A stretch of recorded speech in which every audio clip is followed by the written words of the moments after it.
ശരിയാ, അവൻ വലിച്ചതാ. എടോ, തനിക്കില്ലേലും പിള്ളേരെ കാണുമ്പോൾ ഇത്തിരി ചൊറിച്ചിൽ കൂടൂല. എന്റെ ചെറുക്കനെ കള്ളോന്ന് പറയില്ല. താന്തിനാണ് ചെറുക്കനെ അടിച്ചത്. അവന്റെ ഭാഗത്ത് തെറ്റുള്ളത് കൊണ്ടാണ് ഞാൻ അവനെ തല്ലിയത്. ഇതിനൊരു പരിഹാരം കണ്ടെത്തിയേ പറ്റുള്ളൂ.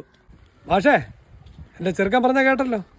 പരിഹാരം എന്ന് പറയുമ്പോഴേ മാഷ നമുക്ക് സ്ഥലം മാറ്റാടാ, അല്ല ഗുദാമിലോട്ട്. എനിക്ക് പൊളിറ്റിക്കൽ പരമായിട്ടും പിടിയുണ്ട്. PTA പ്രസിഡന്റും കൂടെ അല്ലേ.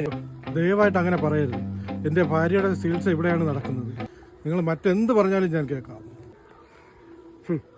മറ്റെന്ത് വേണമെങ്കിലും ചെയ്യാന്ന് പറയുമ്പോഴേ അങ്ങനെയാണെങ്കിലേ മാഷ എൻ്റെ കാലി വീണ് മാപ്പ് പറ. അച്ഛാ, അത് വേണ്ട. മാഷ് അച്ഛന്റെ കാലി വീഴാന്ന് പറയണത് മോശമായിട്ടുള്ള കാര്യമല്ലേ?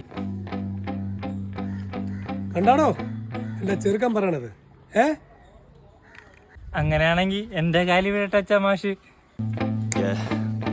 My hands steady, I feel ready, but my legs heavy, I don't get it. How come I haven't hit it already? Still working, I'm still learning, I'm still searching, finally earning something. മാഷേ, ചെറുക്കന്റെ കാലി വീണ് മാപ്പ് പറഞ്ഞ് പ്രശ്നം solve ചെയ്യാൻ നോക്ക്. മാഷ് പോരൂടാ. മാഷേ സീനാക്കാതെ.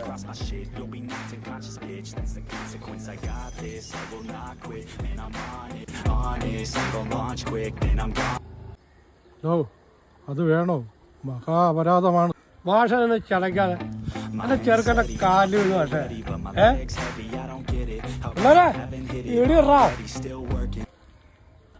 മാഷിപ്പന്റെ കാലി വീഴൂടാ.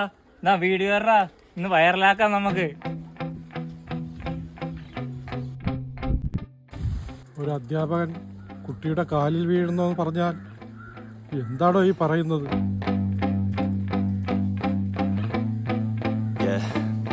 My hands steady, I feel ready, but my legs heavy, I don't get it. How come I haven't hit it already? Still working, I'm still learning, I'm still searching, finally earning something.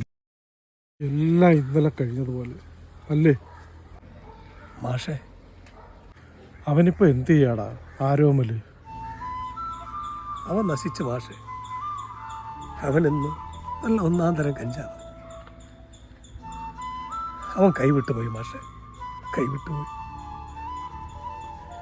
അങ്ങനെ പറയാതെടോ. അവനെ നമുക്ക് തിരിച്ചു കൊണ്ടുവരണം. അതിനുള്ള എല്ലാ സംവിധാനങ്ങളും ഇന്ന് സർക്കാർ തലത്തിലുണ്ട്. എൻ്റെ മകനെ തിരിച്ചു കിട്ടുമോ മാഷേ? തിരിച്ചു കിട്ടുമോ അവനെ? കിട്ടുമായിരിക്കും അല്ലേ? അല്ലേ മാഷേ? കിട്ടൂടോ.